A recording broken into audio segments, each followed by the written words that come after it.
पहले चरण का जो चुनाव प्रचार था वो थम चुका है और लगातार अब ये चल रहा है कि कौन किस पर भारी होगा और किसकी सरकार बनेगी। हालांकि जो पार्टियां हैं वो अपने हिसाब से तय कर चुकी है कि हमारी सरकार बन रही है और सभी के वादे हैं कि हमारी सरकार आ रही है। अपने से यानी कि तय हो चुका है कि किसकी सरकार आ रही है। अब ये एक औपचारिकता है कि लोग मतदान करने जा रहे हैं, लेकिन सरकार जिसकी बननी थी बन चुकी है, जिसको विपक्ष में होना था वो विपक्ष में जा चुका है और केवल अब एक औपचारिकता निभाई जा रही है बिहार के चुनाव को लेकर के। लेकिन इन सब के बीच में सभी पार्टियों ने बहुत सारे वादे किए कि हम ये करेंगे आएंगे तो, हम वो करेंगे आएंगे तो, और बहुत सारे लुभावने चीज़ दिए जा रहे हैं और वादे तो ऐसे से किए जा रहे हैं कि जो अभी तक संभव ही नहीं हो पाया है। उत्तर प्रदेश में नहीं हो पाया, ना ही वादा किया गया था 450 रुपये में सिलेंडर देने का, राजस्थान में वो भी नहीं हो पाया। लेकिन क्या असली में आपको कोई वादा किया गया जो निभाया जाएगा? क्या कोई वादा पूरा होगा बिहार में? क्योंकि अभी तक कहीं पे पूरा नहीं हुआ है। असली जो मुद्दा है वो क्या है? लोग कहते हैं कि हम शिक्षा से आज़ादी दिलाएंगे, शिक्षा बाहर लाएंगे, लेकिन क्या वो आपको लिखित में मिला है वादा?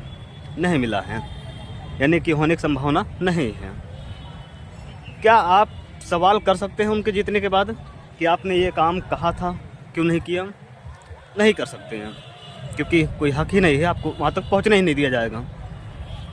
और आपके प्रत्याशी जो हैं, जिनको आप मतदान करते हैं, जो विधायक बनते हैं आपके क्षेत्र से, वो नज़र आते हैं? नहीं आते हैं। वो कहते हैं कि जो काम है वो प्रक्रिया में है, सरकार कर रही है और संविधान के तहत होगा।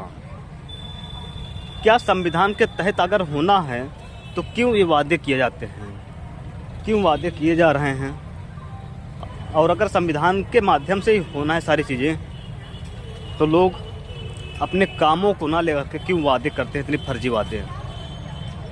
इन फर्जी वादों पर कब लगाम लगेगा, किस तरीके से लगेगा? क्या राइट टू प्रॉमिस होना चाहिए कि नहीं होना चाहिए, ये आप हमें ज़रूर बताइएगा।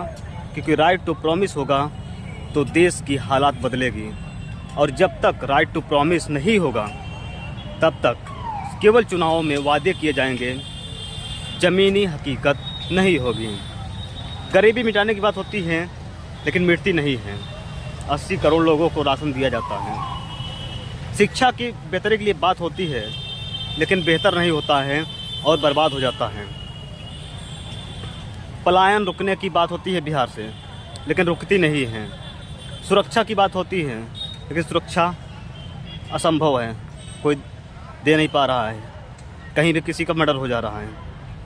इन सब चीज़ों को लेकर के राइट टू प्रॉमिस होना चाहिए, यानी कि प्रत्याशी से पूछा जाना चाहिए कि जो काम आप कह रहे हैं, जो वादा कर रहे हैं, अगर उस पर काम नहीं करेंगे, उस काम को नहीं करेंगे, तो आपके खिलाफ देशद्रोह का मुकदमा होना चाहिए। यानी कि देशद्रोह का मुकदमा चलना चाहिए कि आपने वादा किया था देश के साथ, देश के नागरिकों के साथ, और ये आपने वादा पूरा नहीं किया है।